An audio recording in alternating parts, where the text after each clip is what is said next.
Well, here's the question. This is going to be dynamite. No. No, I know. This is like Plato. Go on. I know it's going to be good. Is being English a burden? What does that mean? Yeah. Just because it's one of the... They say it's one of the most... Are we the most hated nation on earth?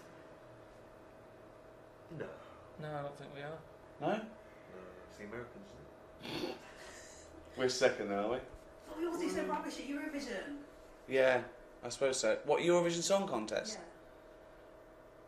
I don't think you're meant to take that too seriously. I think the embarrassing thing is... When you've got people up there singing boom, bang, a bang, it's not to be... I don't think it's a barometer of doing well in the global market. Mm. I think the problem is now that whereas England, for good or bad, was once, it ruled much of the globe, and a vast empire. At its now, peak, the empire was 4 times bigger than the Roman Empire. What do you think of that, Carl? Did we do anything though? When we had a lot of people, did we do anything? Because I think it's like a business. Yeah. When a company gets too big, you take on too many people, and then you've got places for people to hide. So even though you've got a lot of people turning up late for stuff, hiding, pretending they're doing stuff. Yeah. I'd say keep the empire small, but keep them all good. It's not about numbers. There's not power in numbers. There's a lot of laziness in numbers. Small group, Red Hand Gang, they got everything done. The what? Famous Five, Musketeers. There's only 3. You don't need loads. D'Artagnan wasn't even one of them. Well, not an official musketeer. That annoyed me a little bit because he was the main one for me. Yeah. D'Artagnan. 7 dwarfs, got it all covered in 7. What did they get covered? No, they just had everything covered. If you wanted happy, come here. Feel like moaning, get moany over. No, there wasn't a moaning. Well, I don't know all the names. Grumpy. But I'm just saying to you, you got it covered in 7. Got it done in 7. Don't have 10. Magnificent 7. You're doubling up. Yeah. Yeah, it's always... But I'm just saying, so the empire, it's not about the amount of people. You don't need loads of people. England's tiny. But we used to be good at something. I don't know what we're good at anymore. Good at war. We're always good at war. We don't do that anymore, do we? Well, we did. We've We've had a rubbish war at recently. stuff. We invented the language. Yeah, but it's a difficult language. It's one of the most difficult languages. Yes, but because And we're because of English, we don't have to learn any other language because everyone else speaks English. So we can go abroad and just speak with our native I don't tongue. think it works like that. It's so complicated that we haven't moved on. Look at Germans. Apparently it's a really easy language to learn. They're brilliant at making cars and that now because they're not still going, what's that word again? The amount of times I have to ask for a dictionary. Now, Germans, the language is really easy so they can move on and carry on with stuff. Just get on with the car. Whereas we're messing about with language. It's complicated. It is the most complicated language. Look at the way, like, abroad, everyone learns 2 languages. Here, I haven't even learned ours properly yet. I'd go along with that. So that's what I'm saying. So how come other countries have got time to learn our language, but we haven't even learned ours yet? It's complicated. We made it way too complicated. Stephen Fry, he might as well be foreign, some of the stuff he says. I don't know what he's going on about. Just goes on with these words, and I think who knows what he's talking about? And we've done that. We've created that. We can't moan. We can't say bloody Germans have come up with that. We've created the longer words.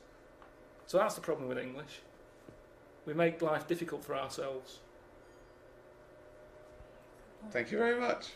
Last week, after your nervous breakdown, you went to Hastings. Yeah. Can I ask, why the hell did you go to Hastings? It's so arbitrary. What do you mean? Why go to Hastings? You lost him on arbitrary. Why did you choose that above all other places within... It's amazing, isn't it? You look at his face when you say a word that, he doesn't understand, and it just goes dead. It's like when your computer freezes. Yeah, it is like that, yeah. Is there an equivalent to Control-Alt-Delete when Carl just doesn't understand, so we have to press, like, knob, bollock, finger up arse. It takes him out of his sort of stupor, doesn't it? Now that's 3 things to press, but you've only got 2 hands, so... Wow. Yeah, I know. God, what would I do? I'd have, hold on, so I could have the thumb of my right hand, pop that up his arse. I'd have probably my index finger of my left hand on his knob. How would I press his testicles? What would I use? I'd have to use some other part. Shall we try it? Yeah, let's go around there. Messing about. Look, come on. What? Sit this thing is tiny red little kiss. You're so welcome. I've already had a little, What happened, Carl? He What are loves you it. He doing? loves it. I'm just going to give you a little kiss. Don't Just do for the that. webcam. Right, hurry up then. All right, on the lips. No, not on. Oh, come on. Oh, God. I love it because he hates it so much. You won't get that radio on. Rick, can I just kiss and make up with Carl? No, that is... No, let me just kiss my kiss. Yeah, but it doesn't next week it'll be the same again. It doesn't mean anything. It's like saying sorry. Oh, on the lips. Go on, he's... Get I've never... Carl has gone a absolute shade of purple, straining not to have merchants... There's no point, Steve. No. There's no point. No, just shake. Just shake and make up. Shake what, Rick? There you go. All friends, sit down. That's lovely. That's a lovely moment. So, can we finish there now? Yeah. Yeah, What do you mean? absolutely. What do you mean? Can we finish there now? Just play the ads and go. What? No, what are you talking about? We're going to play Johnny Alright, Mitchell we'll and play sing it all that. day. Play that then. Goodness, Rick, Carl, look at Oh, we you. haven't got time. Merry Christmas, Carl. Merry Yeah, Christmas, yeah. Carl. Enjoy the Let's champagne. let's give him a little kiss. Oh, little kiss. Oh, no, I with tongues, it's Christmas.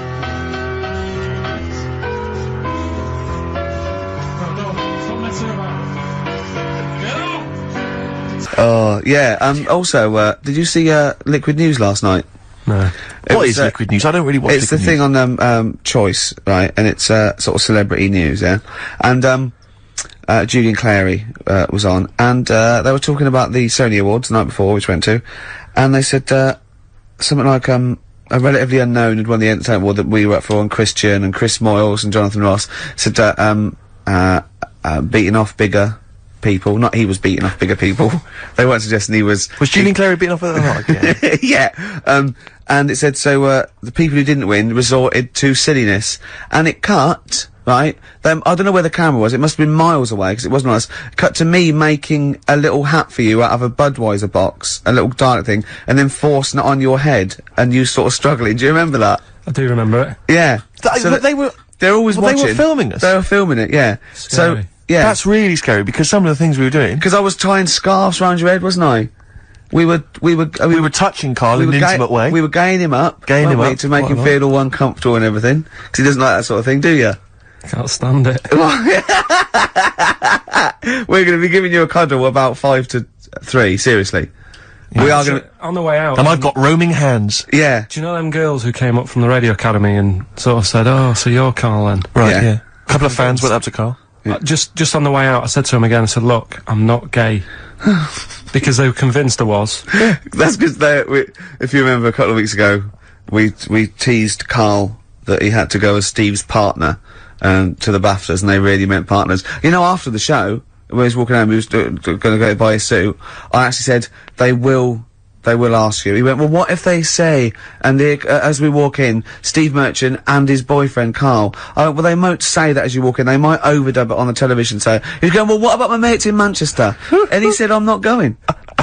The risk of someone in Manchester thinking that he was going out with you, mind you, it was probably Alright, going, calm wow, down, if he was Rick, gonna, I see where you're going with that. if you were gonna be gay, you wouldn't choose Steve, would you? No. Who would you choose if you were gay? If you could go out with any bloke, who would Who it would be? it be? That's a good one. Yeah. That's a good one. He's thought about it before. Go on. No, No, of course not. No, who would it be? Who, if, you know, if you were gay, what bloke would you go out with? God, probably Jonathan Ross is all right. You gay? You fancy Jonathan Ross? You Bender? Oh, Bender! Rossi! Bender. Oh, you've got his number, haven't you? We should get contact. I love you, Jonathan. You. You know, you just mentioned there about sort of no knickers and that. It's just gonna be your Auntie Nora. No. Right. It's just, you know, like the last flat that I lived in, I always had a good view across the road and I could see, it was the hairy, There was the hairy well, Chinese not hairy kid. Chinese kid, he was just a Chinese kid, actually. Yeah. Running Because about. that's rare, isn't it? Hairy Chinese kids, very rare, isn't it? yeah. There's only one official sighting, isn't there? In one of those shit little magazines that you buy. Yeah, he was running around in his underpants. Did and you, he- sorry, you just swore ironically. I mean, I imagine if there's any newspapers listening, you did that. Because you're sort of jokey and... Yeah, go on. yeah. Let's not swear. And there was Go the on. old woman who didn't move, she was just sat there reading the book all the Who time. we think possibly died and no one came round for weeks, yeah. But, and now I've moved, right? And it was quiet for a bit. I always look at what view I'm getting, right? Looks across and it was just sort of empty, sort of flats ready for people to move in and that, right? Anyway, people are in there now, right? And they've put all the furniture in but I haven't put any curtains up. Oh. Right. So anyway, I'm sort of washing up, just having a look out the window. Yeah. Right. Girl sort of wandering about, knickers on. Right. With no knickers on. You mean No naked? knickers. Well, she had a bra on. Right, okay. But, She was no probably knickers. looking for a knicker. So I thought, oh. And I don't know how long I was looking. No. Right. But anyway, she looks across. Oh, God. I think she spotted me. Yeah. I think, oh, God. I felt really bad. Yeah.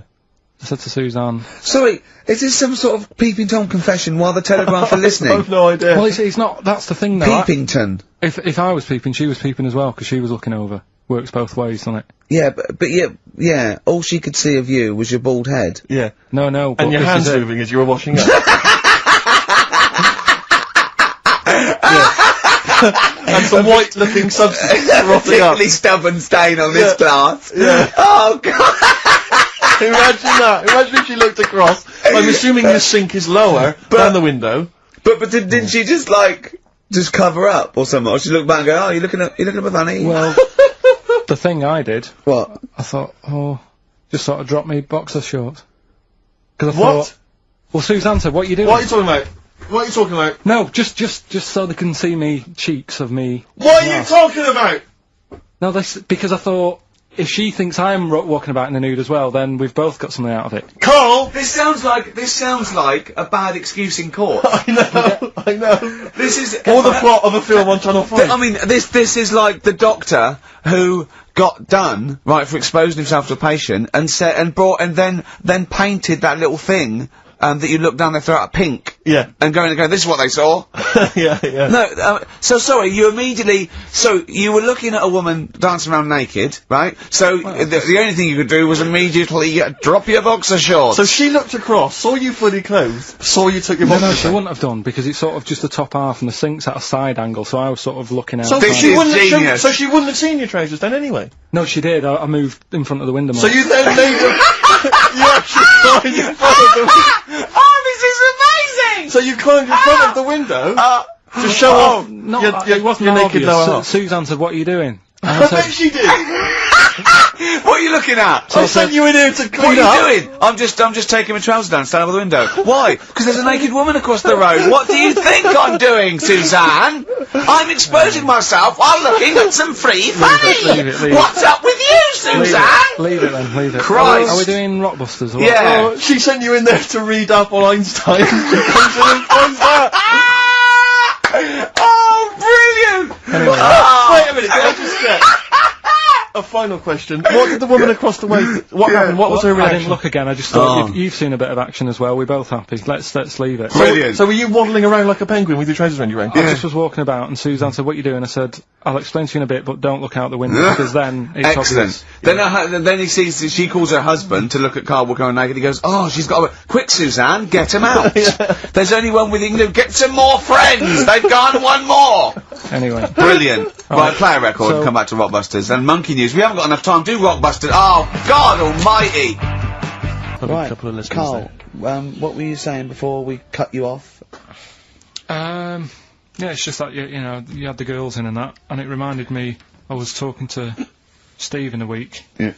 I think it's when people were talking about going to string fellas and that. Yeah. I was talking about seeing naked people. No, yes, I asked him, I said, when he used to watch, say, he accidentally flipped onto BBC Two and some ballet was on, would his eye ever been drawn to maybe the gentleman's lower regions rather than the ladies'? The gentleman's package. Yeah, would your eyes ever be accidentally drawn to that and you couldn't resist it?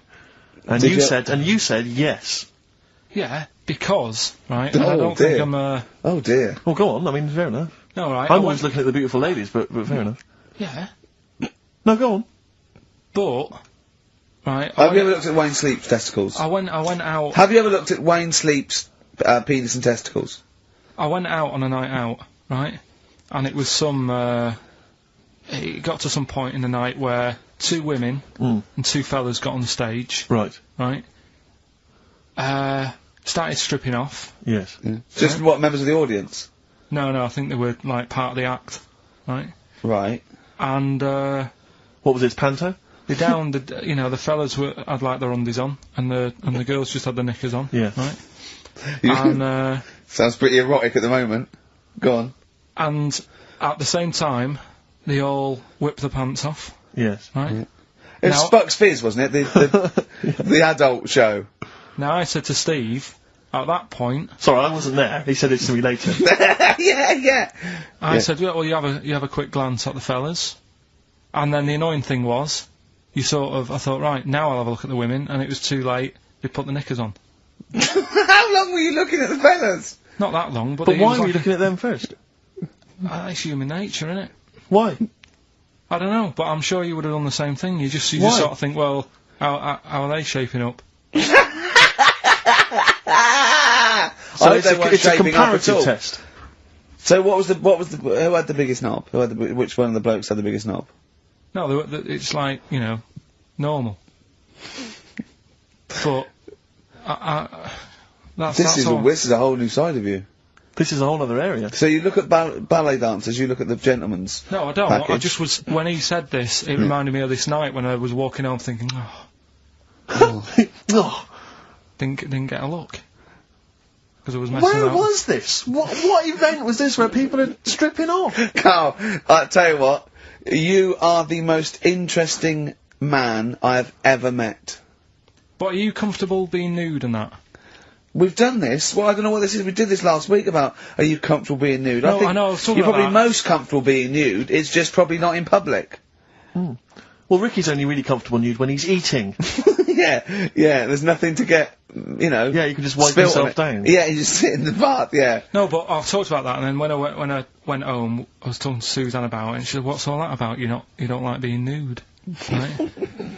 And I said, well, "It's not." It's like I'm part of an Alan Bennett play. It's just, I love the way you talk. Remember once, right? I don't know if you should talk about this really, but Well, that means you should, so go on. Go on. oh yeah, right. We went to Tenerife, right, one year. And I was still living in Manchester. I'm scared now. Yeah, I I don't know why know you said what's that. I'm actually No, scared.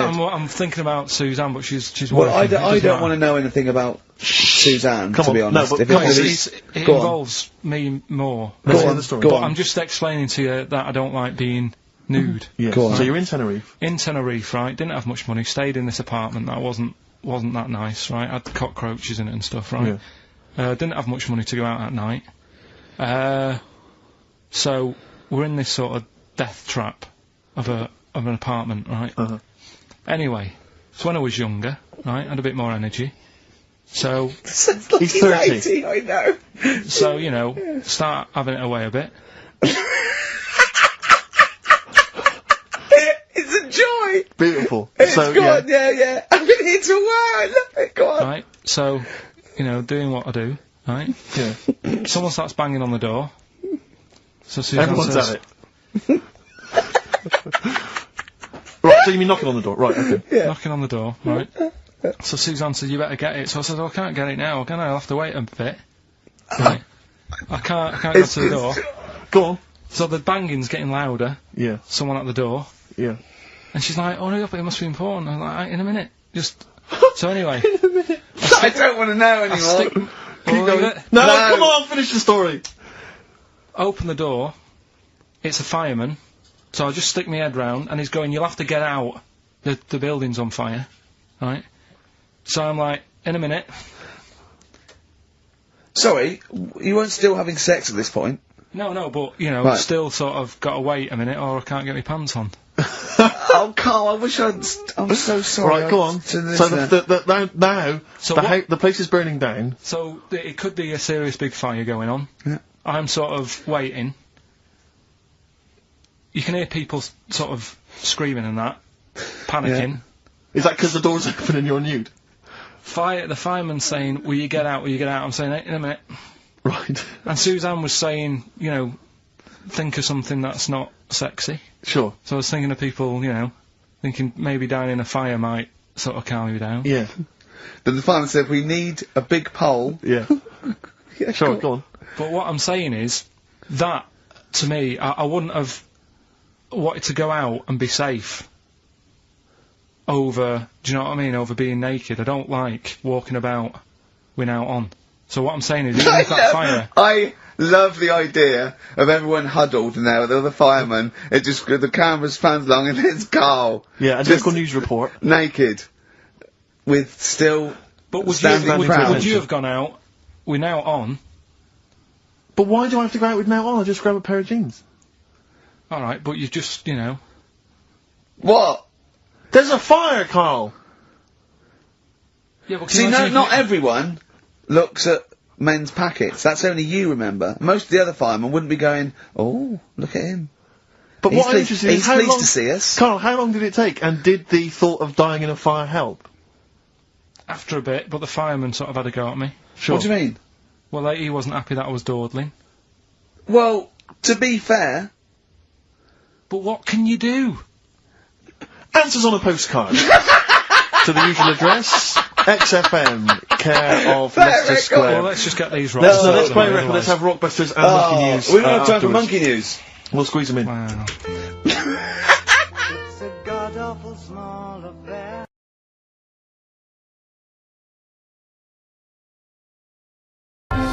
For centuries, life's big questions have challenged some of the world's greatest minds. The need for love, marriage, and lifelong commitment. The yearning to reproduce, and the survival of the human race. The search for a vocation. The desire to find happiness. And the inevitable death. But Karl Pilkington has not given a second thought to any of these issues. This cat's cross-eyed. I've never seen that before. Now he's turned 40, he thinks it's time he did. He's travelling around the world to see how other people deal with life's big questions. We've had the Iron Age, the Stone Age. This is the about age. Karl wants to know why people get married. Just because two people love each other, they drag other people into it. Get on with it. He wants to find out if you need to have children. This is definitely confirmed that this is not for me, this, at all. Do you need a vacation in life? Tell you what, thirsty work, though. What's the secret of happiness? And how do you deal with death? This is The Moaning of Life. It's like, who's the mental one in it? Is it me or everyone else?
Kooks, and she moves in her own way.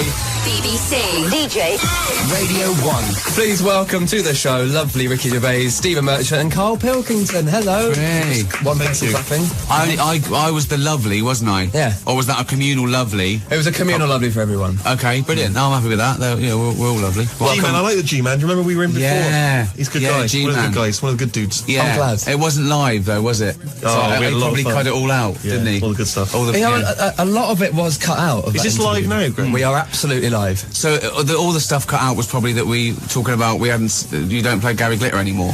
There was various bits that were cut out, and I definitely haven't kept the whole interview for my personal collection at home. I definitely haven't done that. Why would that be a problem? I don't know. It's true. It's just an observation. Yeah. So, Ricky, you've been on this show. I've got to move on. You've been on this show a million times now. Welcome back again. Steve, this is your second go. Yep. But Karl, it's lovely to meet you. All right, how's it going? Really Is this good. for the thank you. webcam? This right. So just get how round that head is. Don't get behind the microphone. I've worked in radio, and you should never play up to what's going on in the studio. Yeah. Really? Think about the listener at home. Right. When have we ever done that or cared? And when has Radio 1 ever done that or cared? It's weird now. Now I'm back in a radio studio. That used to be my old job. I feel like I should be controlling a few things here. There's a few more people in here who don't need to be in here. How would you sort out the G-Man show then? What's disappointed you so far? Is there a bed playing under us at the moment? There is a bed, Get rid of that. You want to get rid of it? I think that annoys people, that. Okay. It's almost like saying what these people are saying now isn't worth hearing, so it's a little bit of music. That's definitely true. All right, put the music back So on. you want the music on or off? No, off. Music, Okay. no, let's be interesting. Let's try and be interesting. Okay. Right, what else Go on would then. do? What else would do? you change? You haven't got a wacky name, have you? It's just Greg James. Yeah, shall I get that? G-Man. Shall I get my G-Man, haircut? G-Man. No, don't G-Man. do that. You did that with me. You called me the K-Man. I hated it. Do you not like the Well, K-Man? yeah, but you didn't like us calling you an empty-headed, shaven chimp moron either. That hasn't stopped us. No, you can't win with Karl. Anyway. Have you been to Radio 1 before, Karl? I have, yeah. I was on... is he still here? Still working here? Who? Nihal. Yeah? Yeah, He's still he was there? good. good, He was Nihal, good. yeah. He was all right. I met him. Lovely Yeah. fella. Good. A lot of changes, though, all the time in radio. You never know what you're getting. That's true. Yeah. But you've been here for a while now. Apart from 3 Fluff years. Freeman, I mean, he was around for about 120 years. Yeah, maybe you'll be like Fluff one day. Hopefully. Pop pickers. Yeah. So what we're talking about then? Well, I don't know. I mean, the lovely mean you thing... don't know? Well, no, I mean, talking about your new DVD. But Yes, we've got the DVD out of the animated show taken from the podcast of the same name, the Ricky Gervais Show. But everyone knows who's listened to it, and there's been a lot of people. We've had about 230 million downloads. Okay, this is on TV in America and England. The DVD's coming out around the world, right? And it should be called, and I know this, it should be called the Karl Pilkington Show because it is the musings of a little round-headed People struggle. twonk. People struggle with my name.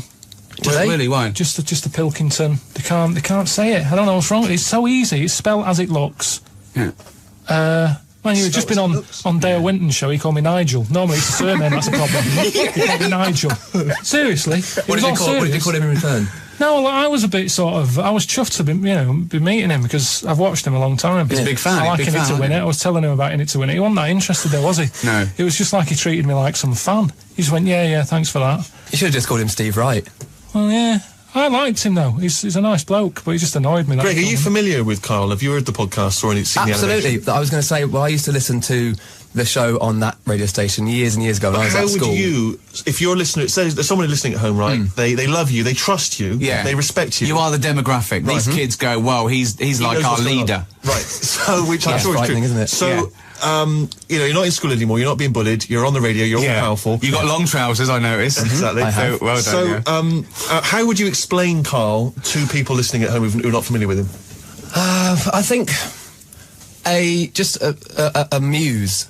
Yeah, he is. A wise sage. I can't get enough of him. I mean, myself and Stephen, we sort of probably come across as sort of like bullying media types, but it's purely to get out what I know is in Karl's head, and he sees the world differently. He is a proper artist. You ask him anything you want about any subject, and it's remarkable. And I did the podcast just to be in a room with him, asking him questions and teaching him stuff. Like we feel like we're, I don't know, it's like an Eliza Doolittle. We're trying to make him, or we found something sort of and thawed it out, and it was from an era gone by.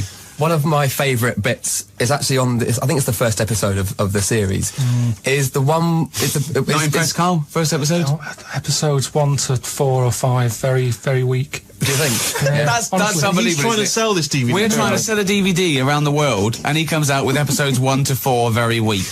But there was an ideal that you had about, you thought that old people should kind of die and then a child falls out of them when they. Can you explain that theory? Because it's a brilliant theory. People are living too long. Do you think that people are living too long? He thinks people are living too long. He said because people can't die anymore. Because when you're dying, someone suddenly sticks a new lung on you. A new lung on you. Loads of different theories. Yeah, and they've all been mental. Okay, let me hear because I want to. My favourite one, which I don't know if it's the same one that you're talking about, but the aging backwards thing. That's it, yeah. Is good. But then a fella nicked it, didn't he? Made a film out of it with Brad Pitt. So now everyone's going, boo, it's not your idea. Hang on, no, you weren't suggesting it as a film idea. You were suggesting we should do this in real life. Somehow we should make people grow backwards. His suggestion of a film idea, he actually got a meeting with a film company. So this is the first episode of Series 2, won't be out till next year. But he had a meeting with a real film company. They said, have you got any ideas for films? And he said yes, right? Yeah. And the thing that he told them was the ramblings of a madman. Let's hear the idea. Let's hear the idea. I want to hear the idea again because it's Imagine this, heard it. Remember, I'm going to a meeting with a film company in Soho, right? So I'm thinking, maybe they want me to play a part, right? I haven't tried acting. I did Little Donkey, in the Christmas play, but I was all right. I went down well on the stage. My acting job. Let him finish his. Well, your dad was filming it, wasn't he? And he carried away, Ricky. He got back, okay, and his dad has been filming it, right? And he listened back to his dad on the camcorder, and his dad said he looks like a right prat. And he heard that when he got home. Yeah, but listen, anyway, so I go into this meeting, and I go, right, I'm Karl, you called me in. They went, yeah, sit down. Loads of croissants and that, you know what it's like in Soho. Yeah. Went in there, they said, right, listen, got any film ideas? Now, when you're in that situation, you've got to come up with something. It's like in The Apprentice. None of them people in The Apprentice ever go, I don't know, I haven't got any ideas here. You've got to come up with something. And I find that if you just talk, stuff comes out. Okay. Because your brain's going, I've got to come up with something, so just keep going. So bits of food, back. No, but just just say anything for a bit. Chewing gum, he should be chewing, but it just fell out because he was talking, haven't concentrated on keeping it in. It's false Things teeth. like that, yeah. Anyway, listen to this for a film idea, and then we can have a song. Brilliant. You're in charge now, are you? So what I'd say is, I picked the actors for them. I said Rebecca De Mornay and Clive Warren. Right, yeah. Right, so... We pointed out that Clive Warren doesn't actually exist. Well, no, he means Clive Owen. Clive Warren's a former Radio 1 DJ. Brilliant. Well, he doesn't... That's probably why it's in my head. Yeah. That's why. Yeah. Rebecca De Mornay, who Steve pointed out, has not been on television or film for 15 years. So now he's pitched someone who doesn't exist and a woman who hasn't been on telly or what film would you for do? years. Pick someone who's in everything. Okay. Let's get Will Smith. Boring. Right, okay. Sick of seeing him. Where's Rebecca? Biggest film star in the world. So what? I'm sick of him. Warren, he was on Capital Radio for a while. He's in every film. Where's Rebecca? Yeah. Rebecca who? In the morning. I don't know. Who's that? Shut up. I want to see Dangerous Dave Pearce in a movie. Let's have a song. This is Bass Hunter.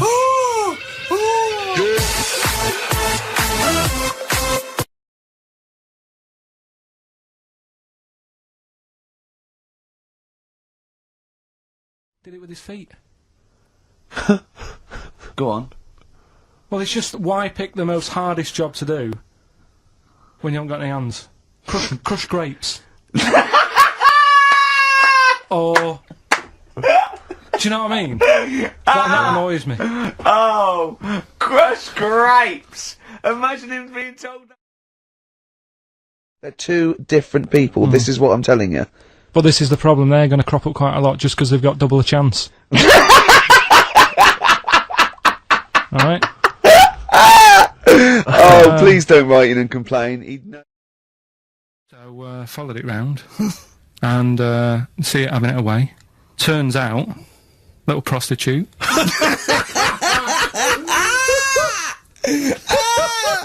Oh, God! It's a little monkey prostitute. And it was getting fatter because it was charging them bananas.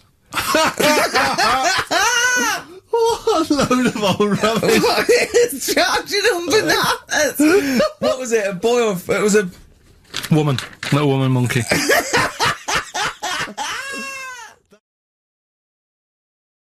Well...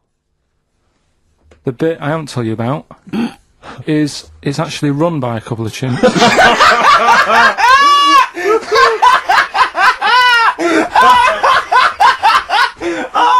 Oh God! Oh God! Oh God! You're a maniac! Right. Oh, for Christ! Oh. Let's just... That's like coming a chip! Let's just... Of course it's not! No, it is, because think about it, right? No, not think about it. What do you mean, yes it is? Of course it's not run by a couple of chimps. What'd they do, get a loan? What would you do? I've always wanted to kick a duck up the arse.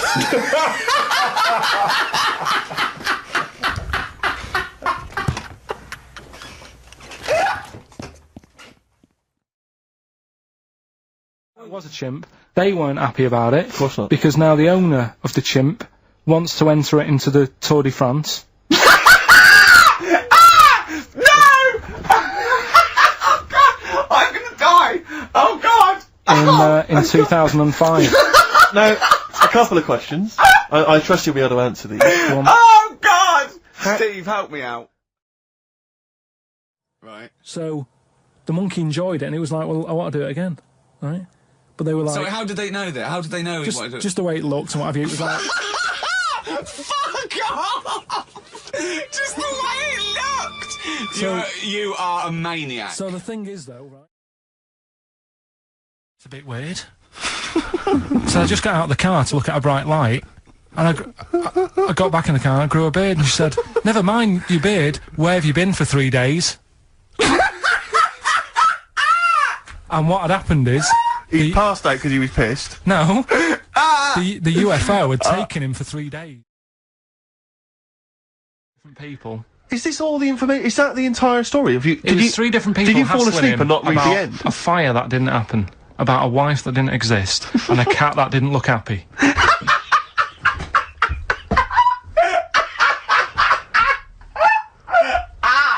Oh, I'm gonna have a heart attack, Carl. It's a popular thing. You mean the kids that are born hairy?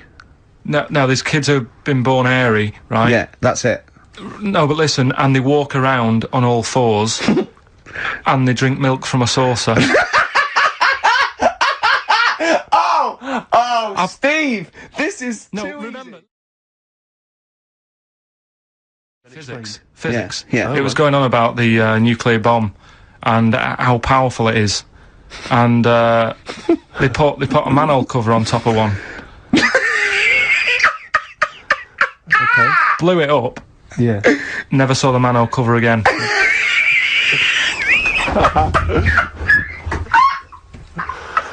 Man alive, Carl. Unexplained. What's going on there? Something weird is happening there. The fact is what matters. Yeah, but with that question, that's got a straightforward answer. What I'm telling you is the way that animals work. If it's a potato or a nut, it's a foodage.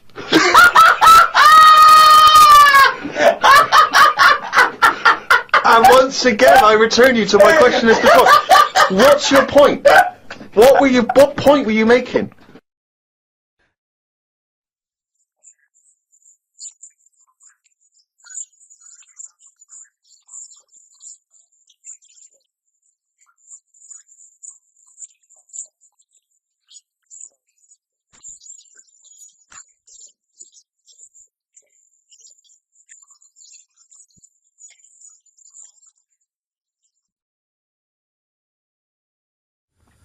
The lad with two heads got run over.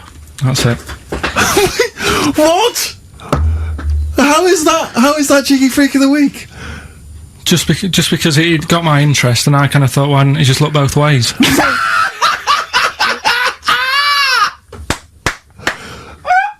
I'm intrigued to know Why wasn't he looking both ways?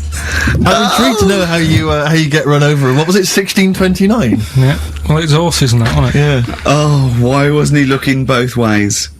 Karl Pilkington, you are a genius. Went and did the podcast. We had a meeting after. I don't like meetings as I can't keep focused on what people are talking about. I think Ricky has the same problem as after 25 minutes he was trying to wrestle me.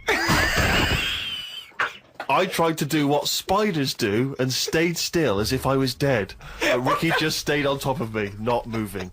A bit like when you see one of them big snakes swallowing a sheep. Ricky got bored and released me. I went home thinking, why had I left my old job for this? A homeless man asked me for some money, but I didn't feel like I should treat him as I felt that he'd probably had a better day than me. Oh, God. Suzanne called me to say she'd gone for a haircut and that she'd meet me in the supermarket. I went to the supermarket, but she wasn't there. I called her and she said she was near the fruit aisle. I went to the fruit aisle and she wasn't there. Turns out she was in a different supermarket on the other side of town. And that if I'd listened to her properly, I'd have known that. I didn't want to say that What, you just went to the first supermarket you thought of, as opposed to listening to what supermarket? I'm in the supermarket, alright, bye. I didn't want to say that I hadn't heard her properly, because my ears were ringing a bit from the wrestling from earlier. 25 minutes later, I met up with Suzanne. Her haircut wasn't that bad. Normally her haircuts are followed by an argument between us as she pays over the odds for some daft haircut that's the latest style. Brilliant. I wish she'd take a picture out of a magazine or ask for a style rather than letting the hairdresser do what she wants. I said I only tell her to do this as she's got a square head and a close-cut hairdo makes it look squarer. She said, what do you think of this cut? I said it looked alright, as I couldn't be bothered arguing about it. It's weird writing a diary. I don't know who thought of doing one of these first. The last time I did one was at school. They used to get you to do it so they could keep an eye on whatever you were up to. My diary used to say the same thing every night. Got home, went to the shop to get potatoes, bread, milk. Went home, watched telly, went to bed. I think I might have gone to Twiggy's Dance Club just so I had something different to write. You've not told us about Twiggy's Dance Club. It's just, you know, I sort of, when I was a kid, I sort of gave everything a bit of a go. I did boxing and that, didn't I? Gave that a go. For about 45 minutes. And, yeah, a mate sort of said, oh, you know, you're into your dancing, your robotics and that, you're doing your body popping, right, body popping and that. He said, you ought to come to Twiggy's.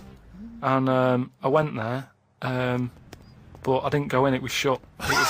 They were just having, like, loads of toilet rolls delivered. I think, like, they were, like, using it as a storage place for toilet rolls and that. So I said, oh, I've come to have a dance. And like, oh, not tonight, come back tomorrow.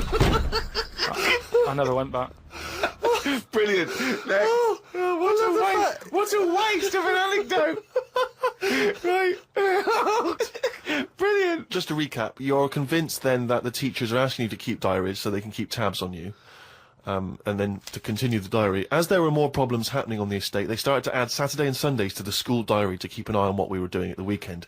I struggled to fill it on a Sunday, as the shop I got potatoes and bread from was shut on a Sunday. I had to go over to Shepherd's Bush to meet someone. I got the tube. There was a badly burnt man on the tube. It's amazing how the body can continue through quite a lot of bad stuff. It got me thinking about how much stuff you could remove in your body, one by one, without dying. If it was a competition, the cockroach would win, as it can live for a week without a head. I just mean, like, say if, you know, they're running out of ideas for TV programmes and that, right? They get someone who isn't well. They go, look, do you mind if we make a programme on you?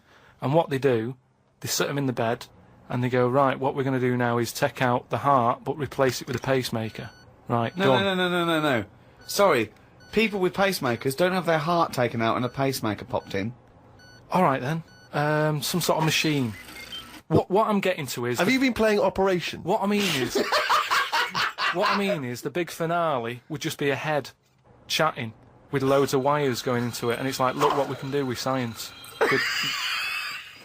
That's what the programme's called. It's the same every week. The volunteer is just a head with loads of wires coming out Look of it. what we can do with science. And he's going, goodbye. I feel ill. Got some post delivered to me today. It was... Oh, this is great. This makes it in the diary. Got some post delivered to me today. It was addressed to Mr. Dilkington.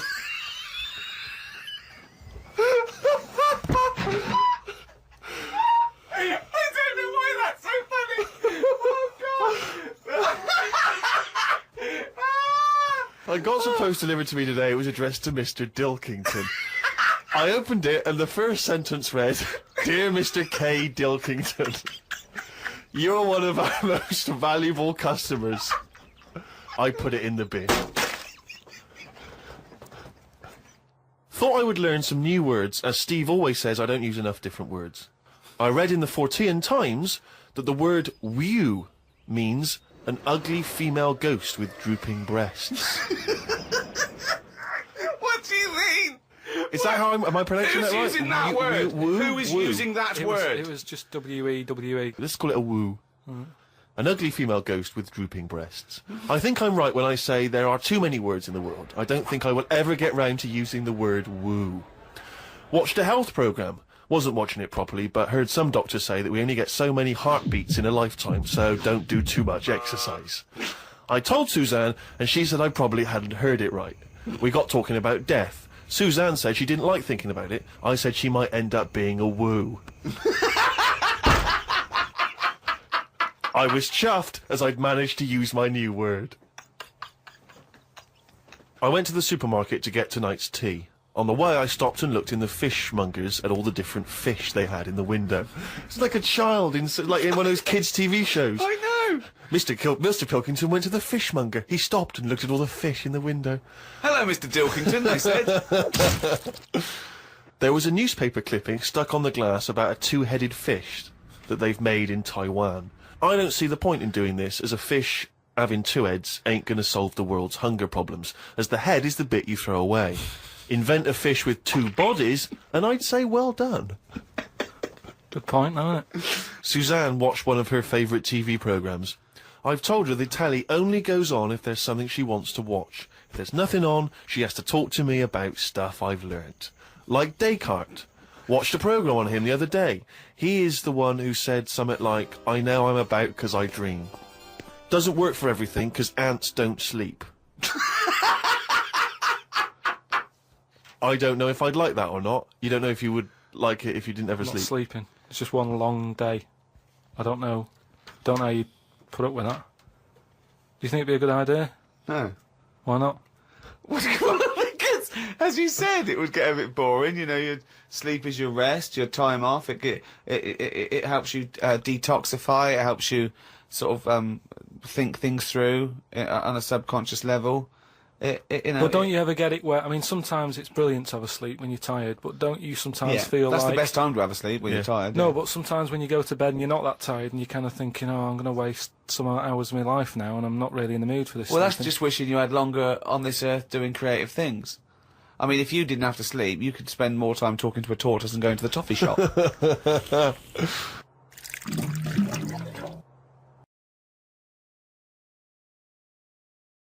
Okay, and then it's Fade to black. fade to black and the Music, yeah, credits. End. Brilliant. Great. Well done. We've just finished the script to the extras special, the final episode of the saga. That is the series extras, like The Office, 12 episodes and a feature-length special. Welcome to rickygervais.com. We'll be posting up little messages like this from the set, keeping you. It saves inviting people down, you know, poking their nose in, getting things wrong. So Yeah, and then it's out Christmas. Yeah. Probably won't watch it though, will you? Huh? Probably won't watch it. What do you mean? Well, they don't watch TV anymore, do they? No one watches TV anymore. It's all about the internet. No. Well, is it on the internet? Jeff, I've heard the Christmas special's good. Is it on the internet? No, I'm not interested then. Well, no, it's alright. If you watch it on the internet, that's fine. That's the future. It's not available on the internet. It's on the telly, and if it's on the internet, it means they've illegally downloaded it, which you're not supposed to do. Yeah, but so what? I mean, don't sound a bit square. I'll tell you so what, because they're not paying for it. But don't slag them off. We've made a lot of money. Thank you for that. We've made a lot of money, but yeah. We've both made. I've made a bit more than, but thank you, and stay tuned. That's the end. Thank them for what though? What have they actually done? What have they contributed? So they watched it. Oh, well done. I know. And you watched something. I never got into this for anyone else but me, to be honest. No. I did this for... I don't know why we're thanking them. We're so interested in this. In fact, I just want to say now, this is the last thing I'm going to do for telly, I think. Do you know what I mean? What's the point? What is there to beat? We've, we did The Office, the first thing we did, Brilliant. Brilliant. Best comedy ever. Yeah. No, most successful British comedy of all time, followed up with Extras. Brilliant. You know what I mean? Emmys and shit coming out of our arse. That's a good thing about the internet, you can swear. Yeah, you can say anything you want, mate. If you want to say shit and bollocks, say it. Yeah. You're not allowed to do that on, BBC or ITV in the middle of the afternoon. You could be watching this at 2 Some in the people afternoon. Bollocks, shit, fuck, twat. You can say it. No one cares. In fact, this will probably make it even more popular on the internet. This will get the top rating. Do you like that, do you? Do you like us swearing? On YouTube. You watching this on YouTube? You say fucking shit and bollocks and bits and tits. Are you wanking? Are you wanking now? Do you want an award? Oh, would you like a fucking BAFTA for all the wanking? Yeah, will you get 7 BAFTAs for fucking wanking? You can have any awards you want. Yeah. Here's a fucking award here. I don't even know what this fucking award's for. No, that's a good Scratch one. me arse with that. No, that's a good one. That's a North American one, yeah. Give them the comedy award. They're for people who don't win fucking American awards. That's shit. Put that right in the fucking bin, piece of plastic bollocks. It's in the bin. It's in the bin. Yeah, Office, Extras, stand-up, fastest selling live tour in history. Do you know what I'm going to do now after the Office, Extras, no live work and films? Do you know what I'm going to do now? Do you know what I'm going to do now? Fuck all! I'm going to rest on my laurels. He's resting on his laurels. I am resting on my laurels, you fucking cunt. Right about that. He's resting on his laurels. I don't like what he does. He's resting on his laurels, you fucking cunt. I am resting on my fucking laurels, you cunt. So, come back to rickygervais.com for updates on the progress of the Christmas special. Extra special coming soon. Please buy the DVD as well. We love you. Thanks for logging on. Fucking wanking off.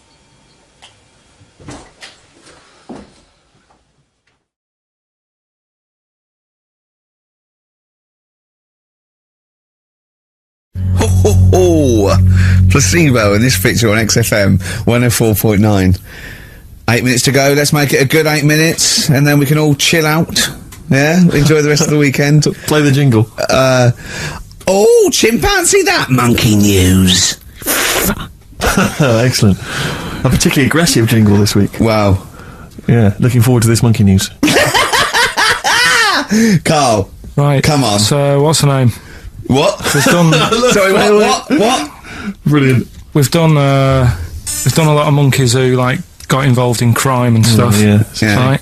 We had the one on the train station, nicking a bag. Yeah. We had the one who went into a bank. Who cares? Went into a bank and walked out with the money and stuff. Yes. Right. Didn't happen either.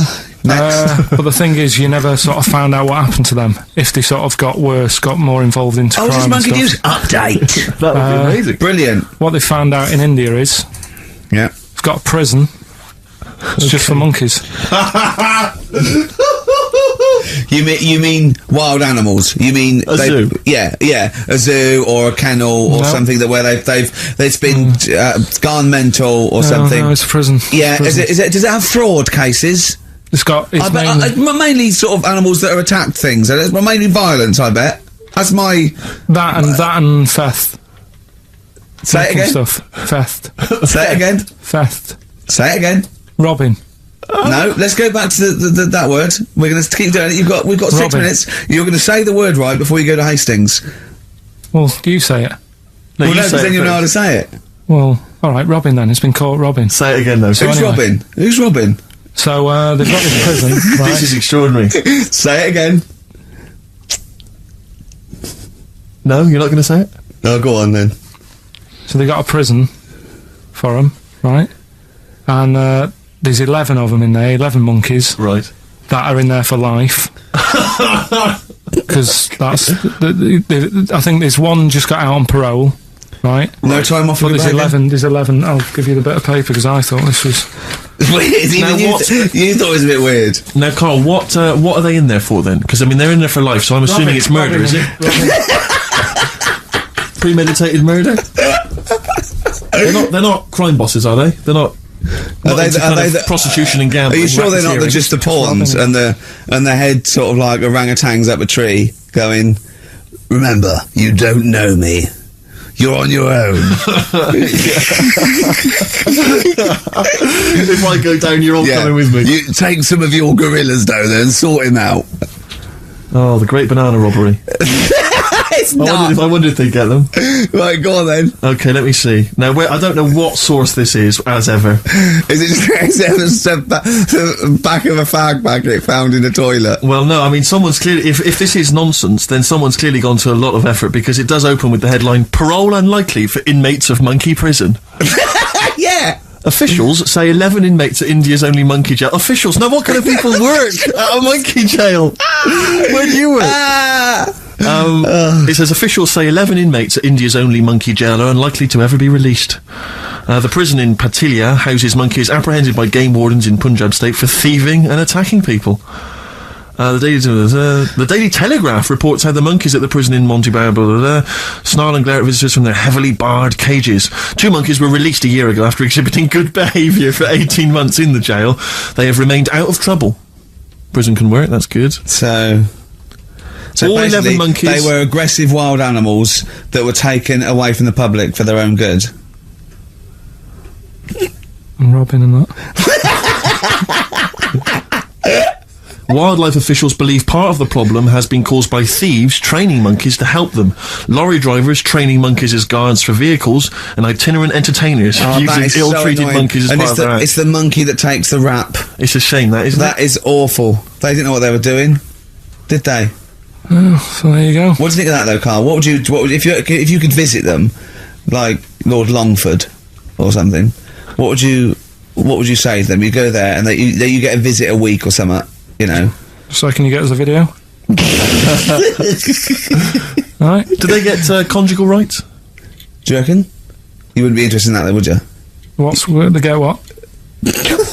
Would you be happy to give them their conjugal rights? Yeah, would you? Fair enough. All right. Off to Hastings. Off you go. Later. I mean, why not use a sausage? You're a mental case. I always remember this story when I was a kid about some bloke. He had throat cancer, right? And his doctor said, carry on with your life, right? It's not going to be that good, but just carry on. But don't eat meat. And he was like, I love meat. He's like, yeah, but just don't, have your veg, keep yourself strong, but don't be eating that. Anyway, he was fed up because he loved his meat, and his wife was feeling a bit sorry for him one day. And thought, I'm sick of him looking fed up and that. All he wants is some meat, for God's sake. Give him some meat. So she goes to the butcher's, gets him a big piece of, steak and what have you. He can't believe it. He's like, oh, brilliant, cheers for that. Anyway, he's got the meat on his plate, just about to tuck in, and the cancer comes out from his throat. What? No, it's something, I know, it sounds really weird, but it's something that I was told about years ago when I was growing up. What are you talking about? It was just some bad illness, some cancer thing, and it sort of, it was coming out waiting for the meat. It was sort of dying.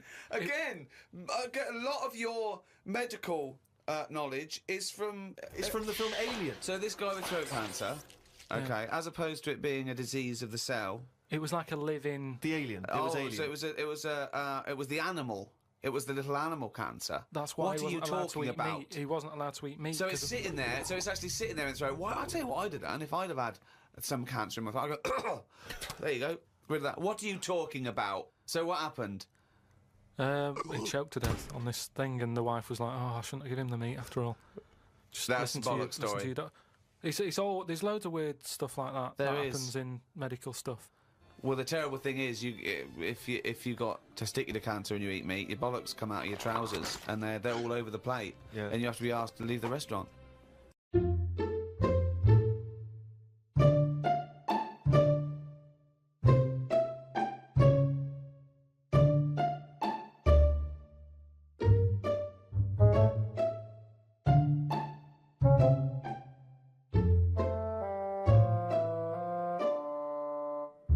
Giant penis heads. This is in Japan, right? This is in Tokyo. Yeah. So it seems quite kind of very carefree to not worry. The fact they're carrying these huge phallic things, cocks and balls, basically. Yeah. They don't care about kids looking at this. It's quite kind of. It's very modern and liberal, really, isn't it? In that way. Especially in Japan. Yeah. Where they're quite. You know, they don't show that in your face normally. No, so to speak. Because whilst I was in Japan, I did I had a sperm test. Have you ever done that? No, thank God. I went into. No, it's all right. I mean, it's quite. Yeah. It's good. And that's an actual place where, you know, for you to release your stuff. Yeah. Where you would expect some fruity images and what have you. But the DVDs they left, I put them on, and the doctor sort of said, "Oh, there's some magazines for you and some DVDs." And he said to me just before he left, he went, "I'll apologise, the Japanese." Right? And I was a bit like, "So what? You know, I'm only looking at the pictures. I don't have to understand, you know, what's being said or what I'm reading about." But what he meant was, they pixelate the rudeness. Do they? Well, like, so the genitals are pixelated? Yeah, you can't see anything. And it made it harder, that. But I went in this room, and I was under a bit of pressure to, you know, release the goods and everything. Yeah. And I was thinking, have they set up cameras in here? I'm looking around, so that's going on in my mind. I'm putting the DVD on, and it wouldn't work. God. Batteries had run out in the remote. So I was in there, Richard, the director's outside, going, "Are you all right?" I'm going, "Just leave me alone." You know, I know that they know what I'm doing. The clock's going. The doctor had to get off because we went in the evening. He had plans for the evening. So he was like, "Can you hurry up?" The battery was run out. I had to get a battery out of the clock in the room. So I was sort of shuffling about with my pants around my ankles, getting this battery out. It was just a really sort of, I don't know. It's not ideal. Felt a bit degrading. Yeah.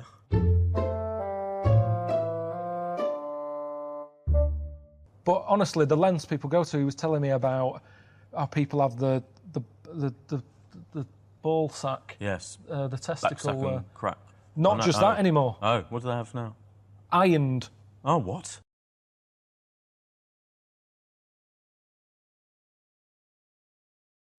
We've just recorded T4. It's stressful for you, isn't it? Well, stressful. Yeah. Don't enjoy. You see, I've never done interviews for a job or anything. No. And that's what that feels like. You've got to impress them. It's that thing at the moment of a USP. What's your USP? Yeah. One of Suzanne's mates got a son. Yeah. Who's must be 16 or something. Yeah. Went for a job interview at Waitrose. That's what they asked him. What's your USP? Really? Stacking beans. Yeah. You don't need a USP for that. You didn't even want a job, did you? You didn't even go to school. Yeah, I didn't like school. There was no payback there for me at school. Of course, what education is the payback? They didn't teach me anything of any use. I'll tell you what they should do at school. I'll tell you where I learnt most stuff from. Go on. Bullseye. Jim Bowen. General knowledge. There's a maths bit in it where you're adding up. Yeah. Spelling. Let's check it with Bully. Although current affairs would have them in trouble, wouldn't it? But you don't really need to know current affairs. I think because they change. They change. Yeah.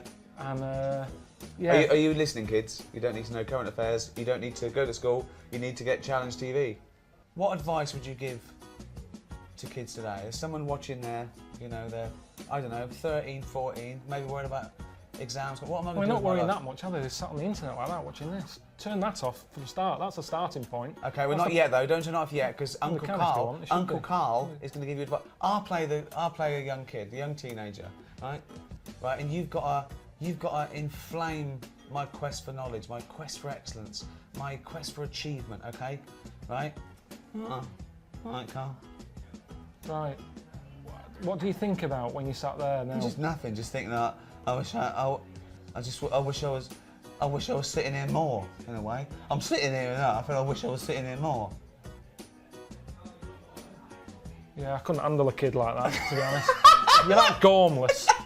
I mean, it's today's youth like that. Don't give up. Don't give up. Okay.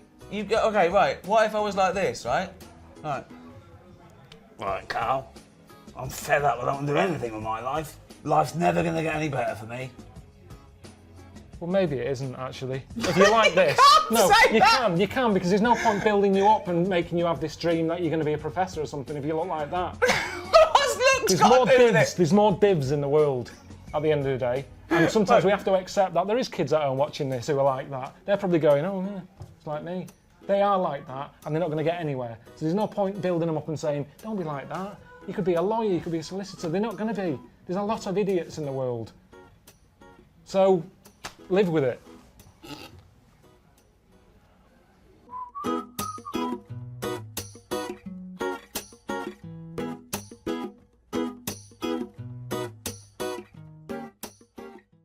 A lot of people are having a good deal of fun, including these two gents, Russell Brand and Ricky Gervais. Try and behave yourself, gentlemen, if you can. Do that again and do the names. No, I'm not doing it again. That's fine. Like he's Russell Brand, I'm Ricky Gervais. I think people can work this out.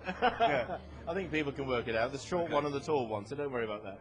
Now, as far as you're concerned... Which is which? I don't know, I haven't worked that out yet. As far as you're concerned... That's his attack. That's his first attack on you, Ricky. Oh, What's he yeah. going to say about me? Hiatus. Okay, should we talk about something else now? Yeah, go on. Okay. Climate you. change, all right? Okay.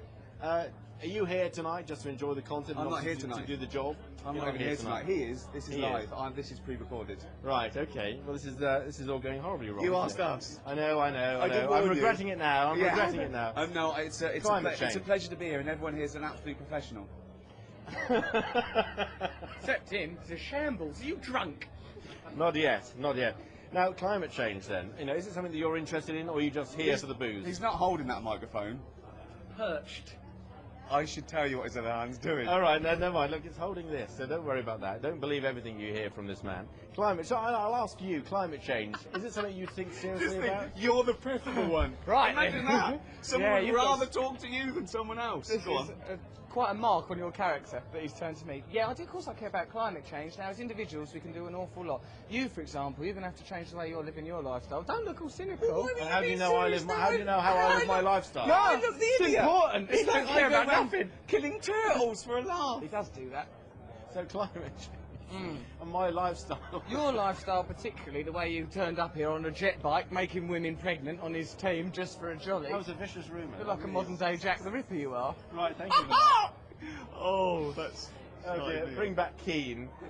Right, okay, but seriously, guys. Okay, no, seriously. Right, do you really think that this sort of concert makes any difference whatsoever? There's a message out there, climate change. You guys are here having a good time. Everyone else is in the audience. Do you think it's significant? It does make a difference because a lot of the acts were flown in by private jet.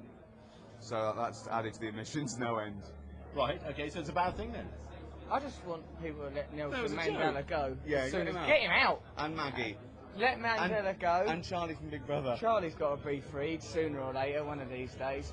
Well, yeah, I think if all of us as individuals do the occasional thing, like me now, I can make you happy. Just a little shove there. You see, it's made a little difference to the world. By doing small things, we can make a difference. We don't have to do a big thing. Small things like him. I think that's right. I think that's right. I don't clean my teeth now and let the tap run. I don't do that. No, exactly. I don't clean my teeth. I recycle. But I don't. Do you find it hard walking through busy built-up areas now? We have to have a car with blacked-out windows, don't we? And that adds to it. I used to walk everywhere. You have to walk everywhere. Go on rollerblades or something. Yeah. Now they shout, "Do the dance." To you, which is weird. And I can't do the dance, Of course you can. Go on. No. If it comes to that point, I think it's been a grim afternoon here at Wembley if I find myself doing that dance. Crikey. I think I've actually had enough of all this now. I can't get any sense out of these two at all. Good. Well, listen, thank you for joining us here on Sky News. You've been an absolute pleasure to talk to. Now say the truth. Turn the light off. Back to you in the studio. So, Carl, say hello to all the Facebook and Twitter followers. We've just done BBC Breakfast, haven't we? Alright? Yeah, it's alright, yeah. What do you think about Facebook and Twitter? Just let people get on with it. It's just not for me. CB was the thing for me. That's when I was younger and you wanted to talk to strangers, it was CB radio. You had a chat. I was called Pilky01. No one really knew it was me. It was a code. You could speak to strangers without knowing who you are. Like the Enigma code. I don't like... It was Pilky01. I know Karl Pilkington who's... Well, yeah, but that was the equivalent. Now there's all this other stuff. I don't want people asking me all the time, asking questions. Because people get sick of you. I quite like it as a social experiment, Twitter, because there's, millions of people on there, many of which you wouldn't want to meet in person. You'd have to go to some sort of institution or prison. But you can meet them and talk to them and find out about them. And it's like good research. Well, I quite like it from the comfort of a Hampstead mansion. And it's teaching me a lot and it's making me think about stuff. Give us a retweet. No, it makes me think... How's that teaching you anything? Well, it teaches me to get better security on my house. I've got lasers now and more gates. I don't want... I like it that people like the programme. But everyone keeps saying, get Karl on Twitter. Yeah, it's not going to happen. I know it's not going to. I've told him it's not going to happen. I don't write postcards, and it's the same reason. You've only got 140 characters or something to write something. Yeah. When you're on a postcard, the address is the main thing. Yeah. You are the last one, aren't you, to read the postcard? When you send it, yeah. Yeah. It's for everyone else. And that's like Twitter. It's not a proper chat, that. No. I don't know what Facebook is. I don't know anyone who uses that. The internet is like emptying a drawer out of a window, isn't it? Well, it's like this. Why are they watching this? There's more channels on the telly than ever before. There's HD, there's great quality. Yet they're watching this. Two blokes sat in a room. We've done our job. We've been asked to have another chat about something. I don't know what to say to them.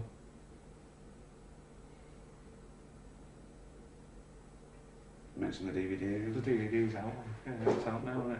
But you can get that from most places. And say you really appreciate them. But if they're online, you see, if these people are constantly online, they're going, oh, there's something to download illegally. They won't go out. They don't leave the house, do they?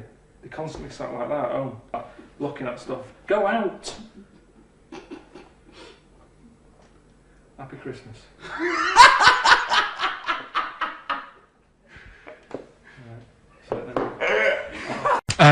And don't worry, I don't say, oh, it's really bad. Just think she's 98. Let her have a nice rest of the life. Yeah. But instead, she was there, and the annoying thing was, and they do this with a lot of people in hospital, they pump you with drugs, try to sort it out. They don't, there's probably a bit of guesswork going on. Maybe. A little bit. Not as much as you, but go on. Right. And because of that, they sort of break wind a lot. So I'm sat there with my dad talking. Whoa, drugs do that, Steve. I'm sure if there's a doctor listening or a nurse, they will clarify that if they pump you with all sorts of stuff, it wants to come out. Right. So you're sat there having a serious chat. It's a quiet hospital. The woman next door with the blue hands suddenly starts seeping gas, right? Well, I start laughing. Because if there's one thing that makes you laugh, it's that. It's a 98-year-old woman with blue hands farting. So you try to hold it in because it's a really quiet hospital, and it'd be obvious that that I was laughing at, and I didn't want to be mean, but it is funny.